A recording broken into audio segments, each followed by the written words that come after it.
स्वयंपाकघरात रोज उपयोगी पडणाऱ्या 21 किचन टिप्स. 1. सूप किंवा आमटी खारट झाल्यास त्यात 1-2 उकडलेले बटाटे एकदम मऊ करून घालावे. 2. जाम वगैरे बनवण्यापूर्वी भांड्याला आतून थोडे लोणी किंवा डालडा लावून घ्यावा, म्हणजे करपण्याची भीती राहत नाही. 3. लोणी कडविताना त्यात मिठाचा खडा टाकावा, म्हणजे तूप कणेदार होते. 4. दही वड्या करीत असताना दही बनवताना त्यात एक बटाटा उकडलेला मऊ करून घालावा, चव छान येते. 5. कचोरीचे सारण करताना बेसन भाजून घालावे, म्हणजे सारण खमंग लागते. 6. कोणतंही सूप करताना त्यात पुदिना, कडुलिंबाची पावडर टाकावी, उत्तम वास येतो. 7.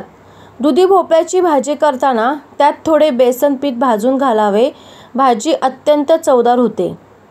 8. फ्लॉवरची भाजी शिजवताना त्यात थोडे दूध घालावे, म्हणजे फ्लॉवरचा रंग बदलत नाही. 9. पालेभाजी करताना हिरवीच राहण्यासाठी भाजी फोडणीनंतर भाजी सोडल्यावर चिमूटभर खाण्याचा सोडा घालावा. 10.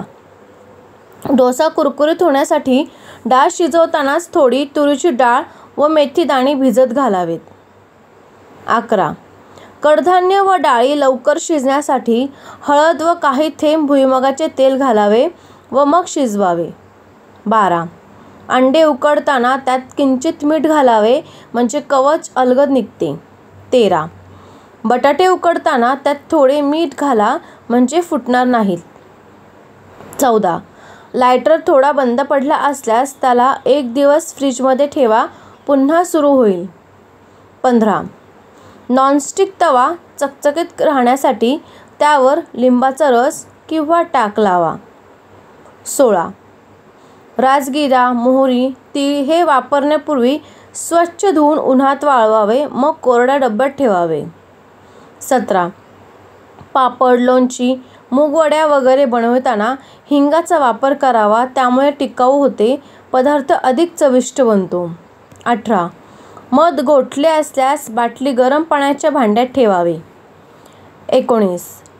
फ्रूट सॅलड दूध व अन्य कोणत्याही सरबतामध्ये टाकल्यास चव चांगली लागते व शक्तिवर्धक होते. 20. खोबऱ्याच्या वाट्या खवू ठेवू नये म्हणून ते मिठाच्या पाण्यात काही काळ भिजत ठेवाव्यात, नंतर वाळवून ठेवाव्यात. 21. नारळ फोडण्याआधी धुवून घ्यावे. व्हिडिओ संपूर्ण पाहिल्याबद्दल खूप खूप आभारी आहे. वरील टिप्स कामाच्या वाटल्यास लाईक, कमेंट आणि शेअर करा व अशाच नवीन किचन टिप्ससाठी आई मला भूक लागलीला सबस्क्राईब करून सपोर्ट करा. धन्यवाद.